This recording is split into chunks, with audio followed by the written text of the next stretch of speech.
5 o'clock in Pirate Country, and it's time to get pumped up with the P-Man. Hit the door and hit the road.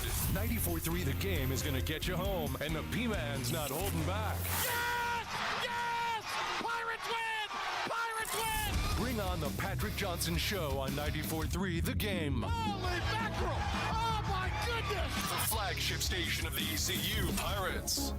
Okay, hello again, everybody, and welcome. It is the Patrick Johnson Show here on 94.3 The Game and the IBX Media app. We're also streaming at 943thegame.com live on this 21st day of November. In 1 week, Pilk, it'll be Turkey Day. And it doesn't seem like that's the case. But it is right around the corner. Looking forward to it. Pirate basketball. During their show right now and soon to tip on the ECU Sports Network. It is the Boardwalk Battle that is going on in Daytona Beach, Florida. And the Pirates are going to be taking on Jacksonville State. So we'll give you updates on that throughout the course of the hour. Travion LeBeau is back in the lineup. He will start, so that's a little bit of breaking news for you there after missing the game against George Mason, the double overtime thriller with an ankle injury. Of course, Felton, Hayes, Riley, and C.J. Walker. I'm a little surprised. I'm not going to lie, Pilk. I'm a little surprised that LeBeau is back in. I know he practiced yesterday, and he was moving around, and has been moving around fine, but I would think, I just kind of thought maybe Woodard would have been the person they would go with LeBeau, but maybe they're thinking LeBeau's warm, ankle issue, so we'll let him go out there and get as much as we can out of him early on while he's warm instead of him having to come off a cold bench with an ankle situation. I don't know if I explained that one away well enough. I get what you're saying. Yeah, just kind of instead of. But I mean, you know what when I'm he's saying? loose, when he's been moving, a body in motion will stay in motion. Right. Body at rest will stay at rest. Yeah. Right, because he's probably received some form of treatment, I'm sure. So, all right, so Ron Cook is going to be with us this hour. He is the Farmville Central head football coach. They've got a tough one as they're going to take on the Whiteville Wolfpack, but they ended former Pirate C.J. Wilson and North Pitt's season, which leads us to the ousting in the playoffs of Famous Wilson, the quarterback for North Pitt, which is the best name in high school football in America. Famous Wilson. Love it. Do we have Coach? Coach Logan is going to be on at 5 o'clock live, and he's with us now. Coach, what's the best football name you've ever heard? So C.J. Wilson's got a nephew that plays for him at North Pitt as a quarterback named Famous Wilson. And that's just a great name. You cannot play left tackle or something like outside linebacker if your name's Famous. You got to play quarterback in high school football if your name's Famous. So, yeah, you would think. I'm just off the top of my head.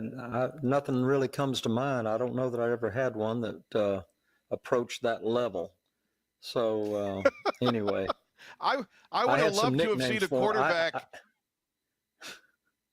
I was going to say, I would love to see a quarterback who came in with the idea of Famous, and I'm going to go play for Steve Logan, and I'm Famous. That'd have been a clash of styles.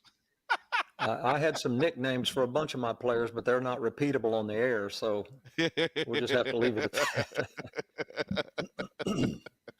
All right, I want to start in the here and the now. We've got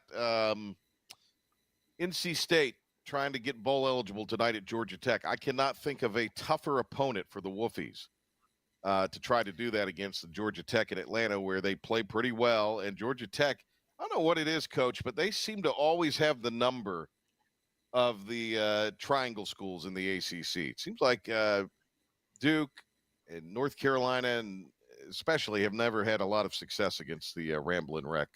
And I don't have any data, but that's just kind of how it feels.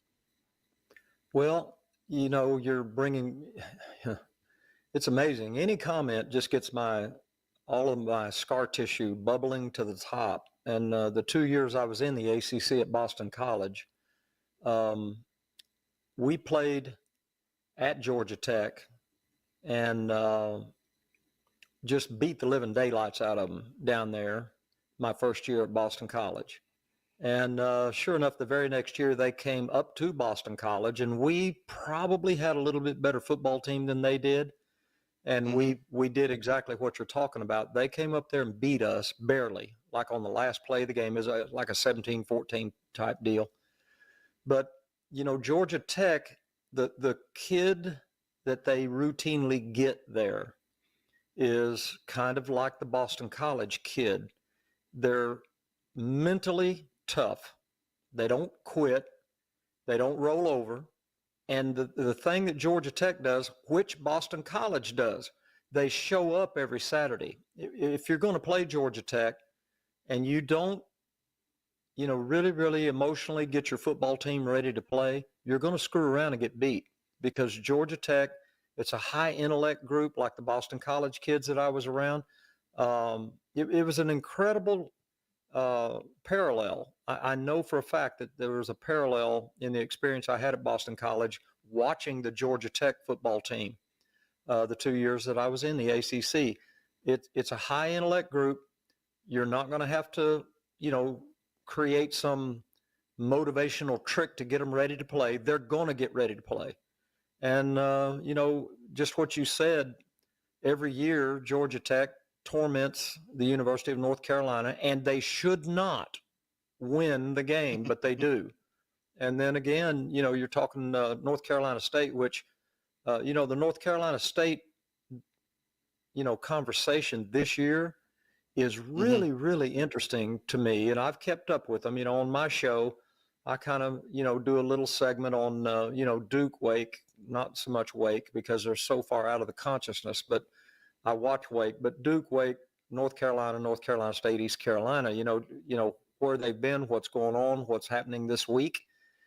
And, you know, the North Carolina State thing, this quarterback that are in the process of developing is going to be really, really, really good. And I'm sure they'll take enough money out of their budget and keep him there. They have to.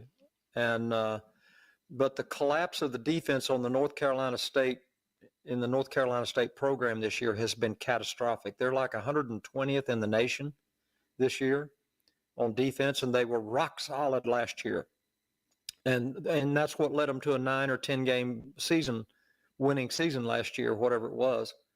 But they have collapsed on the defensive side of the football. And I know for a fact, you know, that Dave Dorn's a defensive coach, and I'm sure that that's just given him a bleeding ulcer. You know, that's his side of the ball that has collapsed. But I got to believe North Carolina State is really just you know, if they go shopping in the portal and hit on the right guys on the defensive side of the football, they can bounce back this next year and be really, really good, primarily because they've got the quarterback situation solved. You know, you're spot on with where State's defense is, but it's the offense that seems to be the thing that Wolfpack fans moan and groan the most about. Was that just because they got off to such a, you know, because I mean, they got weapons on offense. They just got off to such kind of a slow start before the quarterback change and the ultimate injury to the starter and the retirement and what have you? You know, if anybody's ever listened to me comment on the radio, which I've fiddled around with in and out for 10 years, I am very, very slow to criticize play calling. I was a play caller for literally 40-something years in the profession, out of the 47 that I was sentenced to. And I can, you know, the last game that North Carolina State played, if I was a regular fan, I would have been frustrated, because here's what happened in the game last week, or the last time they played. They had, off the top of my head, at least 3 and maybe 4 third down 2 situations. The first third down 2, they ran a little inside zone play that got stuffed. Now, I can understand that, because when you put together your third down call list, you do that usually on a Tuesday night. And invariably what looks and sounds good and is justifiable to put down on your play calling sheet on Tuesday night doesn't work on Saturday afternoon. Well, they came to another 3rd down and 2, same exact situation, same exact call, and got stuffed. This happened, I think, 2 more times during the football game. And I sat there going, well, I mean, I understand having your 3rd down play call list ready to go, but I can tell you this, that the art of play calling, okay, putting a game plan together is scientific. Okay, there's evidence, there's data, and you put together your playlist and you rank your plays according to, the data in front of you on the film. Well, when you get into the game and you're calling the plays, those plays that you've got listed on, and for your audience, your 3rd down playlist is broken apart this way. It's 3rd down 1 to 2. 3rd down and 3 is its own special category because that's a run pass situation.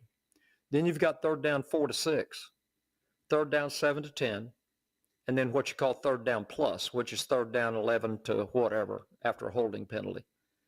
So on 3rd down 2, if I'm on Tuesday night, I said, you know what, I really believe we can run the inside zone on 3rd down and 2 and get a 1st down. Okay, well, that's a good idea, and we got the data to prove it. Then you get in the game, you call it, and you get stuffed, right? Well, the next 3rd down and 2, all right, if I'm calling the plays, that requires what I call an in-flight adjustment. The hell with Tuesday night. It's Saturday afternoon, and what we thought was available is not. Therefore, I'm going to something else. They never did.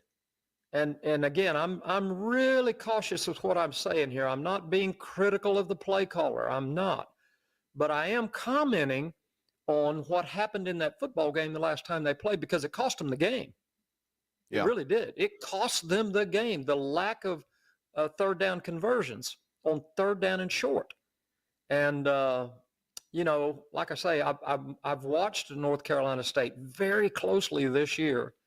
But that last football game, if I was the coach, if I was the play caller, I would have come in on Sunday morning and I would have somebody would have had to have kept all weapons away from me because I might have committed suicide.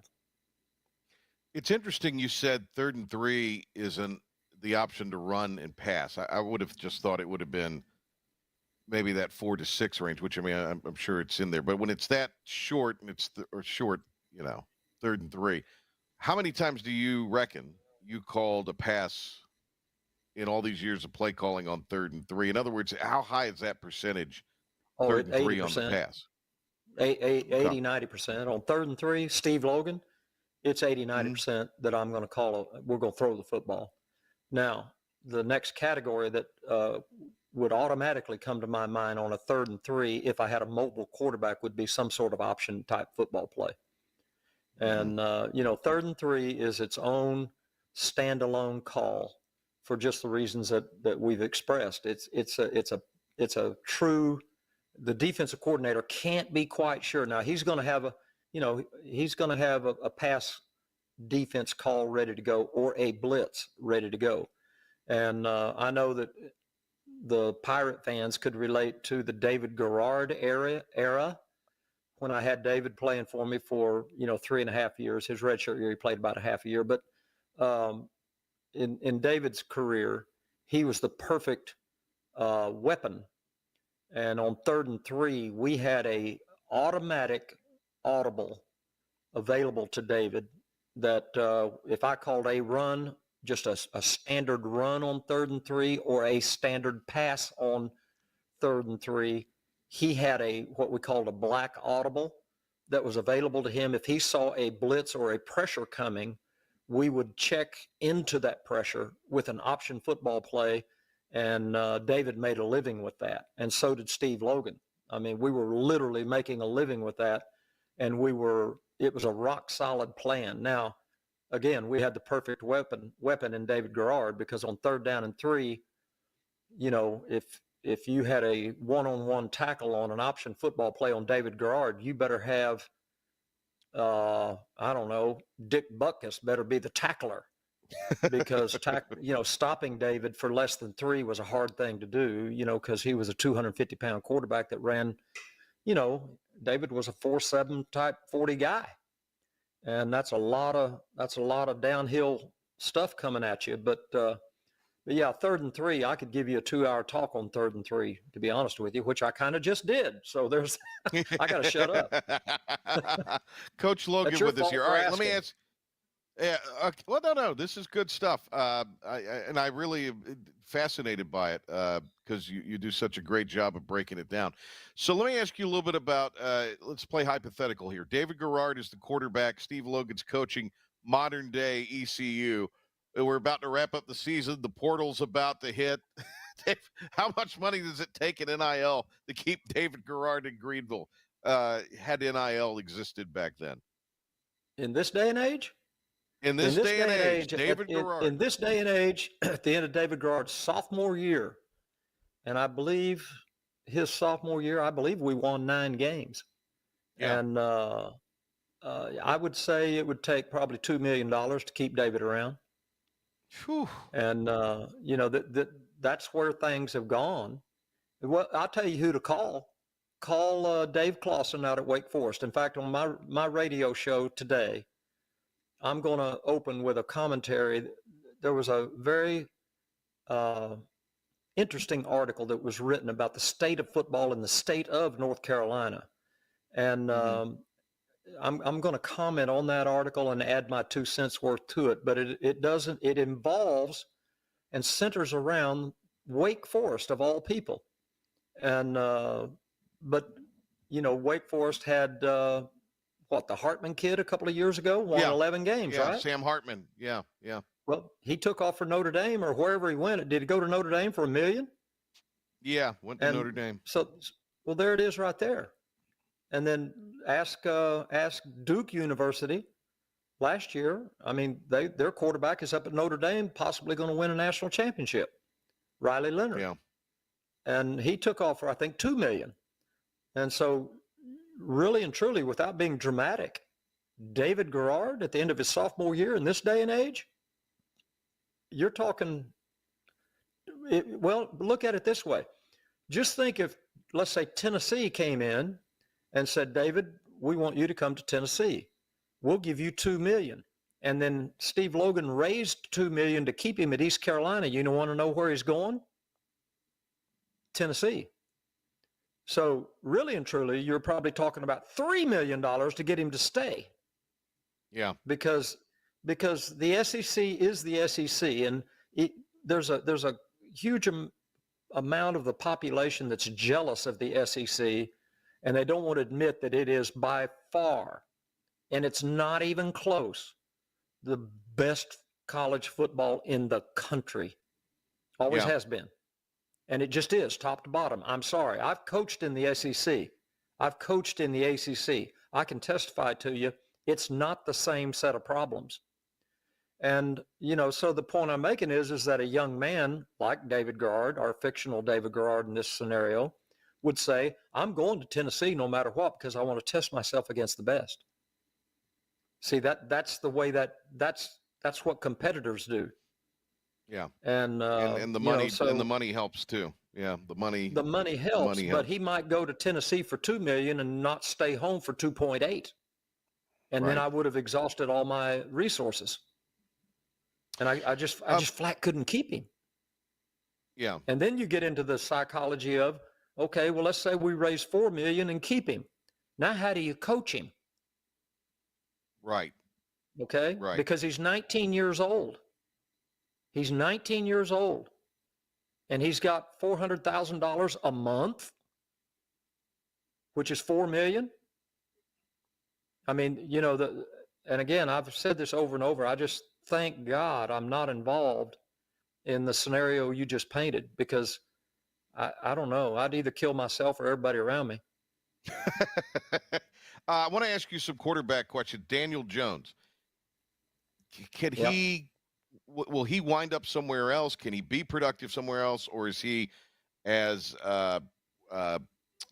Doug Martin said yesterday, probably now relegated to kind of being a backup, which is fine. You make a good living being a backup, and not get beat up. Is that Daniel Jones's fate, or do you think he's got another shot somewhere after the Giants Well, kind of the mishandled the reason situation, seemingly? in my journey in the NFL, what has been done to Daniel Jones is he's been demoted. They're going to keep him healthy, and then to make sure he's healthy, so that they can use him as collateral or trade bait, or to get an extra draft pick or whatever the case may be. But he's very, very slim chances he's going to be with the New York Giants next year. But I would say this, that and the name for some reason always escapes me. The starting quarterback right now for the Seattle Seahawks played at West Virginia. Geno I think he Smith. was a first-round draft pick, and it was just a miserable failure for the young man. But he's in his 7th or 8th year now with the Seattle Seahawks, and he has been rejuvenated with the Seahawks, and he's playing good football now, and is the starting quarterback of the Seattle Seahawks, and they're a playoff contender. They beat the San Francisco 49ers just last week. Point I'm making is Daniel Jones is a solid NFL type of quarterback. I watched him grow up right there at Duke when I was doing radio in Raleigh. And I thought he was an NFL guy the first time I ever saw him, when he was a freshman. And, schemes matter. Coaching matters. And a young man can get caught up in some really tough situations in the NFL to where they just don't fit. And lo and behold, you can be traded around or moved around, and there's hope for Daniel Jones. And I would suspect he's going to be somewhere else next year, probably as a starter to somebody that's got a quarterback problem they're trying to solve. That's my opinion. Yeah. Why is Bryce Young succeeding on this second go around this season with the Panthers? Well, that's a microcosm of exactly what I was talking about. The young man gets to, obviously he was put in too quickly, but that's the nature of the beast. When you're first-round draft pick, first pick of the draft, $20 million, you got to go play. That's all there is to it. You have to go play. And I remind people of this all the time. I mean, Philip, the producer, Philip Pilkington, is our producer, and he's great at looking up questions for me. And I do this all the time. Look up the first year of Troy Aikman, Hall of Fame, Super Bowl winning quarterback for the Dallas Cowboys. Look up his first year wins and losses and his interception to touchdown ratio, and tell the audience what that is. In the meantime, Okay, look up here we go. Peyton Manning. Oh, Okay, sorry. throw it out there, Philip, for the audience. So Troy started 11 games, didn't Yep. win a dang one of them. Yeah, He I completed remember it. 52% of his 53% of his passes, we'll say, and he threw 9 touchdowns and 18 interceptions. Okay, so back to the original question. How come Bryce Young's playing a little bit? What's going on? What's going on is, if I took, and I've said this to people, sitting around having a glass of wine, and they ask me, what's it like coaching in the NFL?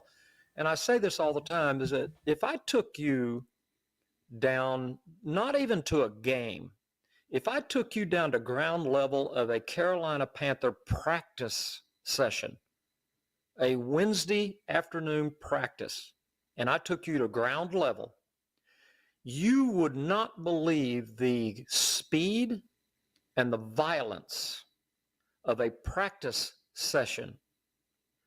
Okay, so just imagine a kid coming out of Alabama, and it's SEC football, but it's not the NFL.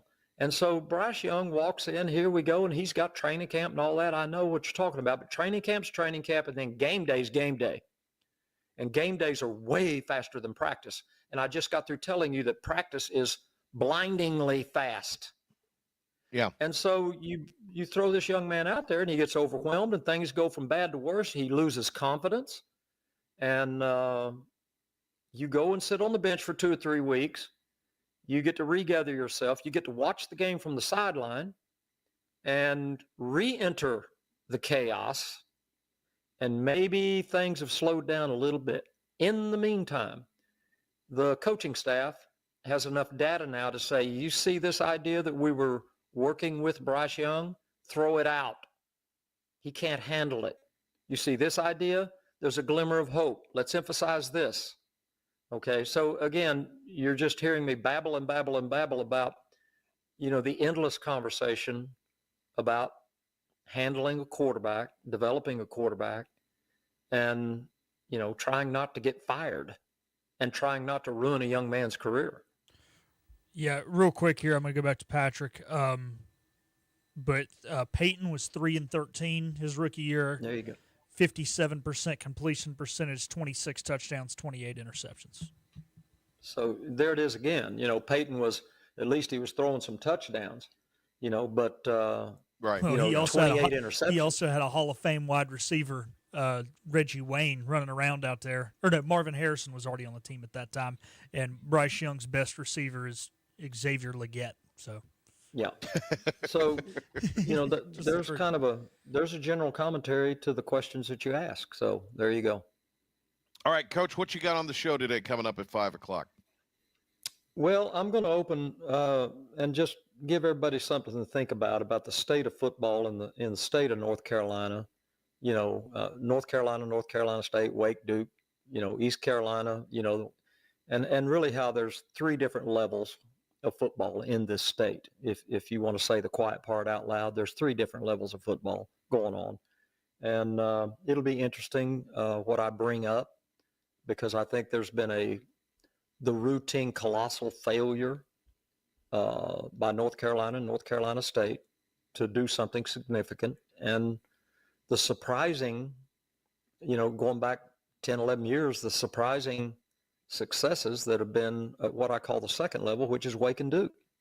And why in the world it happens that way, nobody can understand or whatever. But we're going to talk about that, and then we'll do our little questions and answers. And when people call in, I love it, and because it always, just like when you ask me a question, it triggers 30,000 thoughts. So we'll take some calls and have a good time with it, and looking forward to the show. Hey, Coach, thanks a lot. Have a great Thanksgiving. I know you and Igo are cooking up something that you're going to do special for the Thanksgiving holiday. So looking forward to that. And we'll talk to you sometime afterwards. But always great to catch up with you, man. Appreciate it. You bet. All right, there he is, the great Steve Logan with us here. Couple of notes for you as it is 7:35 to go in the first half. Down in Daytona Beach at the Boardwalk Battle, and it's East Carolina 28 and Jacksonville State 23. R.J. Felton doing R.J. Felton things, Pilk. 11 points in 11 minutes. Also, the American Volleyball releasing its all-conference team. A couple Pirates on the first and second team. Pilk will have those details for you. They also got a member on the all-rookie team, so Philip the Ref Pilkington with that coming up. But when we return, we're going to talk to Farmville Central football coach Ron Cook. Jags are alive in the second round of the playoffs, and we'll talk about how they got there and what they've got before them tomorrow night coming up on the Patrick Johnson Show. Thanks for being with us here on this Thursday as we are live on this Thursday afternoon where it's quite chilly. I'm trying to stave off some kind of illness, Bill. Stave it off. All right, we'll be back.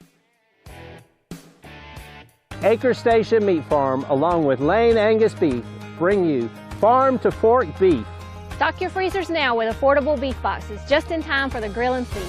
Farm to Fork Beef brings quality local beef to your family. From your traditional butcher shop, Acre Station Meat Farm. Come on down to Acre Station Meat Farm and find out why we're #1 in fresh cuts and friendly service. Acre Station Meat Farm, Highway 32 North, Pinetown.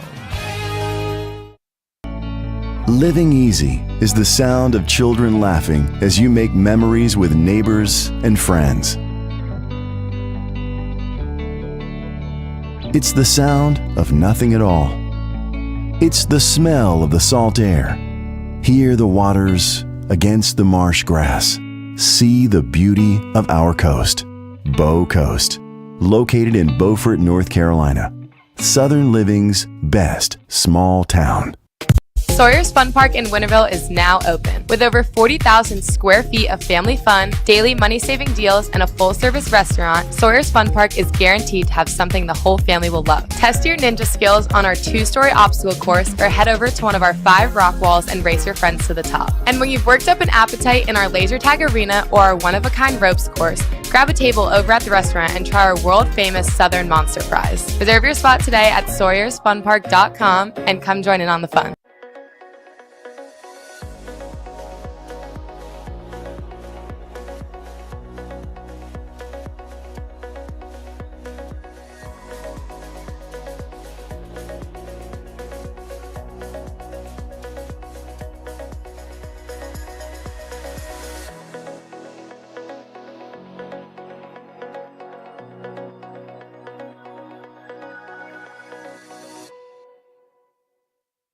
Other restaurants claim their food is fresh and fast, but are they friendly? At Moore's, you're treated like family the minute you walk into their doors. With locations in Winterville, New Bern, Swansboro, Morehead City, and Jacksonville. We've been practicing what we preach since 1945. At Moore's, our barbecue is slow cooked and smoked over real wood daily until it's so tender it's falling off the bone. Combined with our fresh chicken, cooked-to-order seafood, and homemade fixins, we're sure you'll agree. If it's not Moore's, it's less.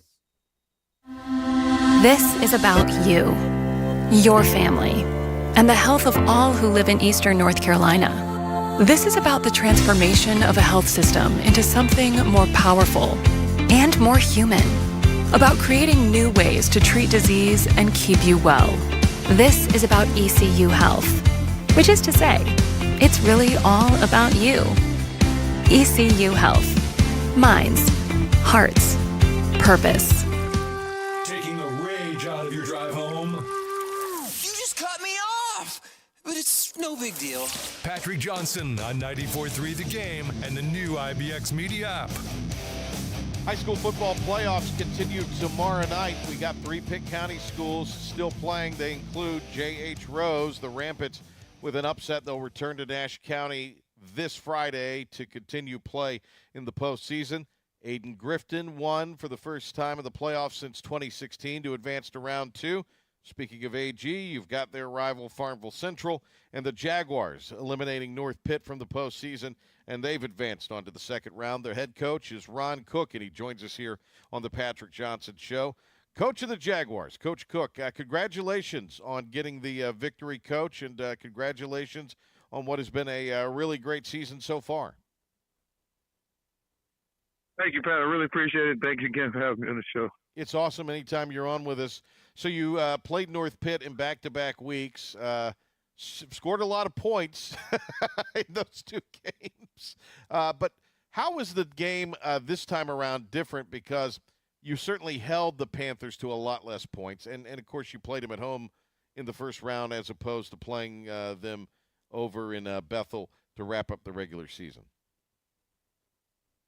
Yeah, I think the difference this time is that we got to really see mistakes that we made first time, adjustments that we needed to make. And we didn't, weren't rushed, not like trying to do it at halftime. And we got to practice those things. And our guys did a really good job of executing that this time around, especially on defense. Our secondary played exceptionally well, and Holden Famous who's a really good quarterback, probably held them to least amount of yards and completions that he's had all season. Coach, with your offense, what is it about playing North Pitt that allowed you to have the explosion in points that you had, and do you feel like that's something you can replicate? Well, I think the biggest thing has been our tempo. They really had a hard time, again, in keeping up with our tempo on offense. And, that's the thing that we harp on. That's been day one stuff for us. Like, one of our mantras is fast, physical, and fit. And, first thing is fast. And we always want to go and be as fast as possible as we can on offense, in a literal sense and just, individual speed. And the biggest thing there is that, we also pride ourselves being the best conditioned team that, on the field in every game that we play. Yeah, absolutely. Your junior quarterback is Ben Garner. A little bit on his season. I know we've talked about him when we visited with you during the regular year, but how about a little bit on the type of year he's having and the type of postseason he's having? been a good year. He could do a little better. His stats a little misleading throwing the ball. He's I think 7 touchdowns, 7 picks, but a lot of we've had some drop passes. We've had some where he just made bad decisions. Again, his first time varsity guy. I think beginning of the year, especially, he's still adjusting to the speed of the game. But he's been really good. Probably ended up being one of the best quarterbacks I've had as far as managing and running. That's the way he does. He's student of the game. He's in film or watching film just as much as I am, if not more sometimes. And it shows in the games like that against North Pitt and several others, especially it really, I guess his breakout game was really against Southwest, where he didn't start out too hot and he ended up, getting the game-winning 2-point conversion for us. He just runs the offense really well. He's been in our program. He's one of our first guys, part of that class. His class is the one that started our JV program, coming back after a couple of year hiatus. And so he's been in the program really since just about 8th grade. As soon as he got out of 8th grade, and he really understands, our culture, and like I said, in the offense, and just runs it really well, and gotten really comfortable within it. We're talking to Farmville Central head coach Ron Cook with us here. They'll take on Whiteville. We'll talk about that matchup. But another player that's coming off a career high in rushing yards is Elijah Abel. Had nearly 250 yards on the ground and a couple of scores against North Pitt. Being able to run the football this time of year is imperative, and it seems like you've got a back right now that is on a little bit of a heater. He's playing very well for you. Yeah, that's Elijah Abel. He's been great for us. Really focused on taking care of the football. Got great speed. He can run inside and outside the tackles. He's shown that. He's got deceptive strength, I think, because of his size. People probably take for granted how strong he is, but he's great in the weight room. He's broken and breaks a lot of tackles per carry. That's also a testament to the O-line and then him having his long runs and touchdown runs that he's had. Probably got several over 40 yards this season. That's just because, again, the combination of his speed and being able to break tackles. Coach, you noted a moment ago talking about kind of restarting the JV program. I mean, when you took over the Farmville program, it was in a little bit of disarray. For those that have missed when we've had you on the show previously to talk about, kind of just what the mindset you brought in and what you wanted to establish as far as a culture, a great time to remind those listeners or to, for the first time, have listeners hear about the game plan when you arrived on campus and what was appealing about a job at a place that had not experienced a lot of football success in recent times.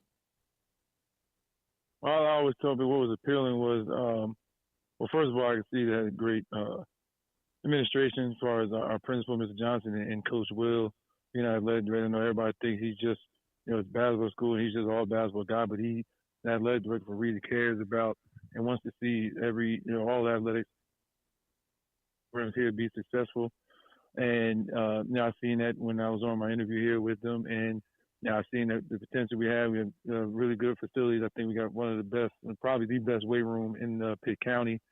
And I've seen the talent that we have here, not just on the basketball court. And there's a lot of those basketball players that could play football that we gotten to come out and play football that made the difference.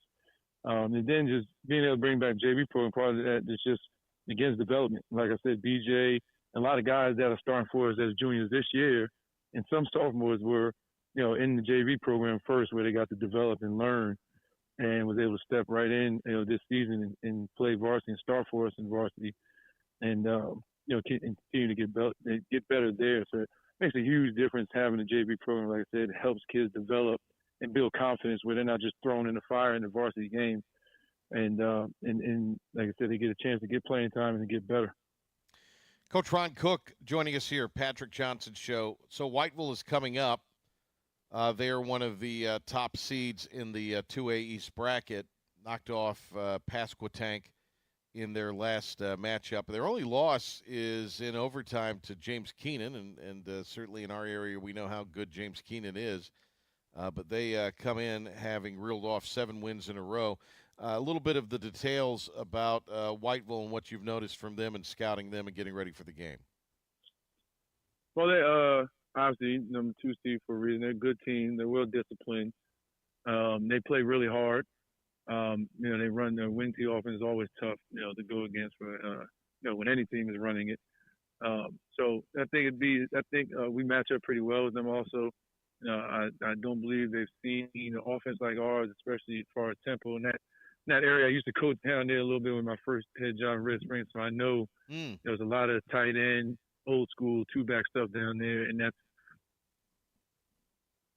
like I said, I don't think they've seen anybody if they that run the tempo and offense like we do. So we're hoping to take advantage of that going in there. Coach, when you look at this game, what will be sort of the points of emphasis or keys for your team to have that success outside of, as you say, establishing a tempo? Well, we got to continue what we started, what we talked about after the first North Pitt game is, it's hard to believe scoring 72 points. We still didn't play well enough, in my opinion, on offense because we turned the ball over 4 times. The second time, though, in first round of playoffs, we had no turnovers and we had no BOGs, what I call balls on the ground. So ball didn't touch the ground one time. We didn't have any turnovers. That made a huge difference for us in as far as running the offense, like I said, efficiency. And we missed 2 field goals that game. So we need to continue to get better there. But at the same time, we were better overall special teams. We blocked the kick, returned the kick for a touchdown. So it was just doing the little things in all 3 phases of the game. Offensively, like I said, it's just doing what we do. I mean, it's like I said, we're better. We believe we're better conditioned than anyone we play against. Just stay sharp and taking care of the football, and making sure we get lined up and get the offense moving as fast as we can. Coach Cook, best of luck against Whiteville. We appreciate the time. Thank you very much, Pat. I appreciate it too, and love being able to come on.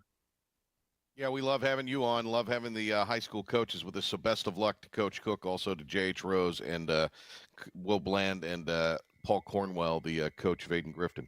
All right, a timeout. We'll come back and Philip the Ref Pilkington will update you on what's going on with ECU basketball. They are playing in Daytona Beach and are trailing with about 2 minutes to go in the first half. Pilk, though, with the latest update on that one. And that coming up right after this timeout on the Thursday Patrick Johnson Show. Hi, I'm D.R. Alligood. And I'm his daughter, Jessica. For 11 years, we have built quality driveways and parking lots for both your residential and commercial needs. We also offer free on-site quotes to have your custom driveways built the way you want. 252-946-1227. Big tax credits are back. Get a 30% tax credit, up to $2,000 off your new Mitsubishi electric heat pump install. Let Comfort Master help you take advantage of the tax credits with a qualifying Mitsubishi electric ducted heat pump or non-ducted Mitsubishi electric mini splits. Mitsubishi electric mini splits are ideal for bonus rooms, garages, or sunrooms. If you need a new HVAC unit, call Comfort Master today. Call Comfort Master. Call Comfort Master. The best burgers around. Everyone loves a thick, juicy, and fresh burger. Tiebreakers does real burgers better than anybody. And don't forget about the cheese sticks, fresh salads, and more. So don't just go to any burger-themed restaurant chain. It's time to break the chain and eat local. Tiebreakers, burgers and sports at its best. Go Pirates! Arrgh! Looking for a great deal on a new Nissan? At Greenville Nissan, we've got a great selection of new Nissans for under $30,000. The stylish Nissan Sentra, offering top-notch fuel economy. The Nissan Altima, known for its comfort and technology. The Nissan Kicks, the perfect combination with its compact design and performance. The Nissan Versa, delivering incredible value without compromising on features. And don't forget the Nissan Rogue, an award winner for 10 years in a row. Drive it home just for $22 down and $349 a month. Visit GreenvilleNissan.com today. Greenville Nissan, where we drive to serve. You know what the problem is with standard belts? Usually you have to choose between too tight or the opposite, too loose. But with Anson Belt & Buckle, you don't have to choose. We got rid of the holes and instead have a track system designed for micro-adjustability. That way you can enjoy a perfect fit every time. Anson Belt & Buckle. Find your perfect fit today.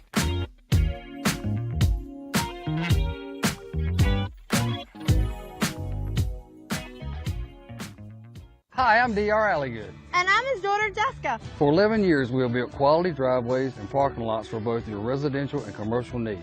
We also offer free on-site quotes to have your custom driveways built the way you want. 252-946-1227. Your confidence makes everything look good. You see the world in vivid color, not black and white. Swing through your neighborhood Fantastic Sam's cut in color. And let our experienced stylists take you from everyday to extraordinary. Fantastic Sam's hair salons are locally owned and operated. Our full-service salons are conveniently located in Goldsboro, Kinston, Greenville, New Bern, Jacksonville, and Calabash. Stop in today at Fantastic Sam's, where the possibilities are endless. Here with your 94.3 The Game. Your confidence makes Update and Pirate Report. Looking at Pirate Hoops right now, they're tied at 37 apiece with 54 seconds to play in the first half of that contest down at the Boardwalk Battle. That can be heard on our sister station, 1079. Speaking of the Boardwalk Battle, earlier today, San Diego defeated LaSalle 72-67, and JMU over Illinois Chicago 99-81. Elsewhere around in some of these MTs that are going on at the Charleston Shriners Children's Classic, Drake upset Miami 80-69, and then in Conway, South Carolina at the Myrtle Beach Invitational, Middle Tennessee beat Ohio 83-81 in overtime. Currently going on in those tournaments right now, South Florida and Portland are playing in Myrtle Beach. Bulls lead this one 69-68 with a minute to play. And in Charleston, Oklahoma State, FAU, Owls lead it 70-68 with 3:37 to play. In that one, going back now to Pirate Sports, the all-conference volleyball team has been announced. Fran McBride was named to the first team all-conference. Angeles Alderit was named to the second team all-conference. And Tyrion Gildreth was named to the all-freshman team. Elsewhere, the Canes defeated the Flyers last night 4-1 to extend their win streak, and later tonight, the Hornets will be back in action as they host the Detroit Pistons. That'll do it for your 94.3 The Game Sports Flash Update and Pirate Report. We're going to take our final time out here on the Patrick Johnson Show, and we will be back to wrap it up on the other side of this timeout. It's time to switch out that old ride and save on a new Toyota. Switch out your current vehicle and get cash on the spot. Then save on a new Corolla for just $229 a month or a Highlander for only $409 a month. Switch and save at Greenville Toyota. The best burgers around. Everyone loves a thick, juicy, and fresh burger.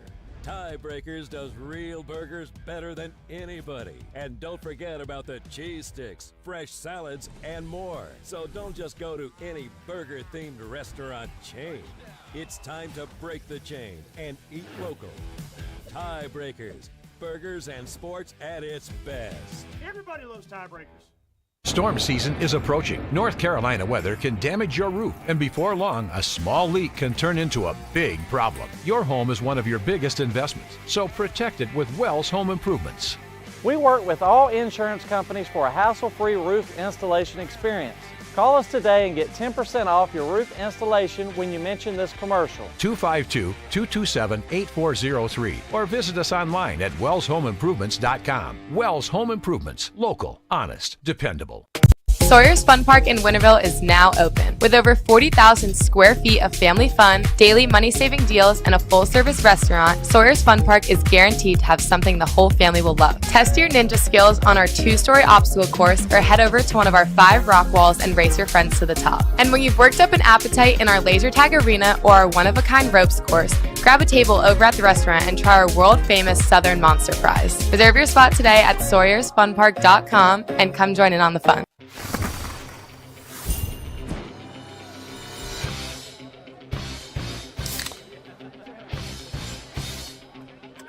Let's go! Woo!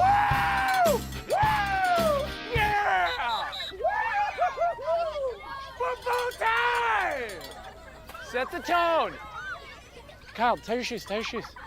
Yeah, good job. Woo! Yeah! Grab a Pepsi Wild Cherry and get wild. Other restaurants claim their food is fresh and fast, but are they friendly? At Moore's, you're treated like family the minute you walk into their doors. With locations in Winterville, New Bern, Swansboro, Morehead City, and Jacksonville. We've been practicing what we preach since 1945. At Moore's, our barbecue is slow cooked and smoked over real wood daily until it's so tender it's falling off the bone. Combined with our fresh chicken, cooked-to-order seafood, and homemade fixins, we're sure you'll agree. If it's not Moore's, it's less. Get ready to switch and save at Greenville Toyota. Switch out of that old ride and save a new RAV4s, $329 a month. Or test drive the redesigned 2025 Camry, all with our advantage. It's time to switch and save at Greenville Toyota. And now, the stunning conclusion of the show. It's the P-Man here on 94.3 The Game. Huge congrats to Jenny Howard, the coach at J.H. Rose Volleyball. She was the 3A Volleyball Coach of the Year by the NCBBCA.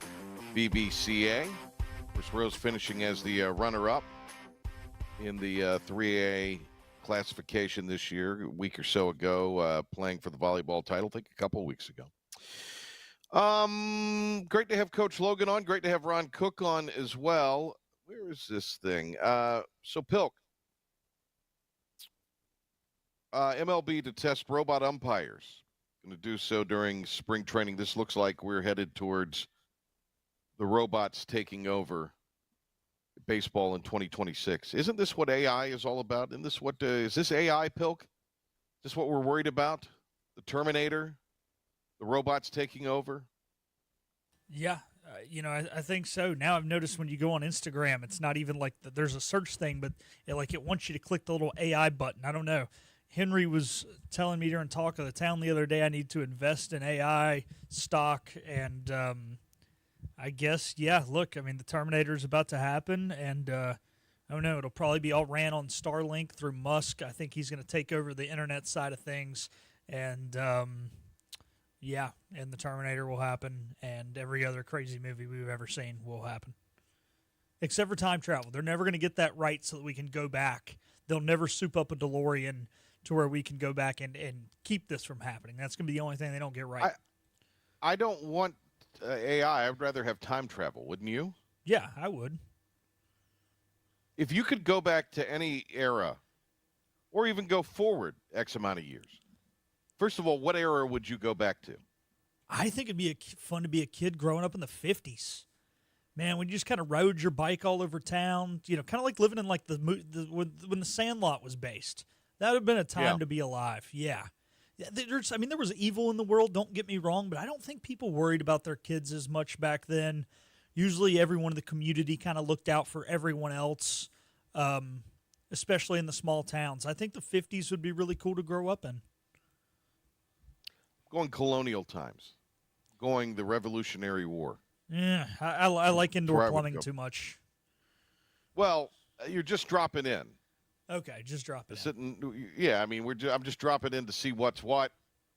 I'd like to go back to, 40s, 50s and see the infrastructure, what Greenville was like then, Kinston, where I grew up, that kind of thing.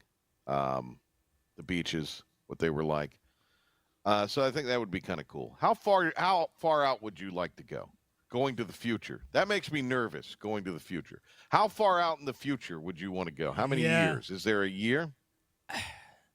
If I went into the future, I wouldn't want to know too much about my own future, so it's more that I would want to go almost past the deceased date of my even children or grandchildren. So I would be content going way, way into the future, but not the immediate future. I think it's bad to know too much about your own destiny. Then you try and play it out too hard, and it can cause you a lot of stress trying to overthink things. So I would almost want to go at least 100 years, and then after that, I mean, heck, why not see what the future's going to be like? Because we're not even going to be around to see that.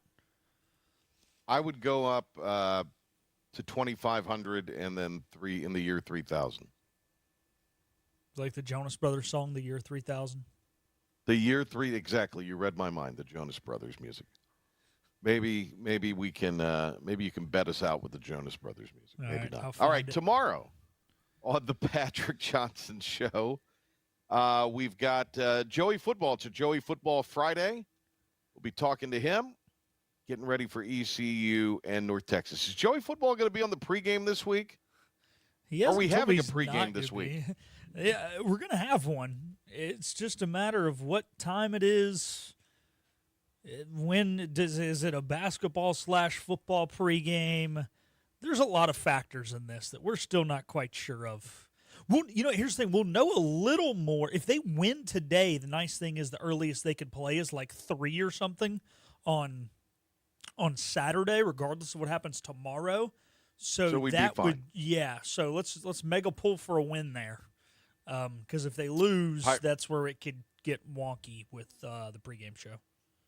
Pirates are up a deuce at the break, 39-37 in basketball over Jacksonville State. 13 for R.J. Felton, 8 for C.J. Walker, 7 for Jordan Riley. So those players are playing well. Good to see Jan Farrell hit a couple threes in that first half. Have you been watching, Patrick? Have you been tuning into Baller TV? I have not. I have not subscribed to Baller TV. No, I'm watching Stat Broadcast. That is what I'm doing. That's what I figured you were doing. Because I'm doing a show also, and I don't want to be like Al Myatt used to do and stare at a screen. When we were at the old place and we had the Bonesville Power Hour, Al Myatt had a screen up. We had a screen in the studio so you could see, and Al Myatt would just watch the screen even though we were live. Oh. He didn't understand the concept. I have other channels, other games on right now, but it's just I just glanced down briefly. Yeah, well, you're of a modern era. Al was not. I think Al still wants to use typewriters, speaking of going back in time.